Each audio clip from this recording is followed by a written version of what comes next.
Hi, అందరికీ నమస్కారం అండి. ఇప్పుడే వశం టీజర్ చూశాను. ట్రైలర్ చూస్తే చాలా కొత్తగా ఉంది, డిఫరెంట్ స్టోరీ లైన్. సో ఈ మధ్య మన తెలుగు ప్రేక్షకులు కొత్త కొత్త స్టోరీ లైన్స్ని బాగా ఎంకరేజ్ చేస్తున్నారు. So I hope this is another fantastic story. And with ఏంటంటే ఆల్రెడీ ఫస్ట్ హాఫ్ వాళ్ళు ఆన్లైన్లో పెట్టి అది చూసి చాలామంది వచ్చారు. అండ్ క్రౌడ్ ఫండింగ్ ఫిల్మ్ అంటే చాలా ఈజీ అనుకుంటారు, బట్ చాలా కష్టమైన విషయం అది. ఎందుకంటే మనం ఒక సినిమా ప్రొడ్యూస్ చేస్తున్నప్పుడు మనం ఒకరికే సమాధానం చెప్పాల్సి వచ్చినప్పుడే చాలా ప్రెషర్ ఉంటుంది. అలాంటిది ఒక 30-40 ఇన్వెస్టర్స్ ఉన్నప్పుడు అందరినీ సాటిస్ఫై చేసి అందరికి ఆన్సర్ చెప్తూ ఉన్నాను. మీ అందరిలాగే నేను కూడా వశం గురించి ఎదురు చూస్తున్నాను.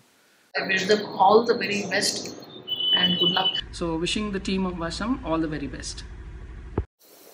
ఈ సినిమా మంచి విజయం సాధించి అందరికీ మంచి పేరు రావాలని మనస్ఫూర్తిగా కోరుకుంటున్నాను. ఎట్టి పరిస్థితుల్లో ఈ సినిమా చూడండి. వశం, ఆల్ ది బెస్ట్ వశం.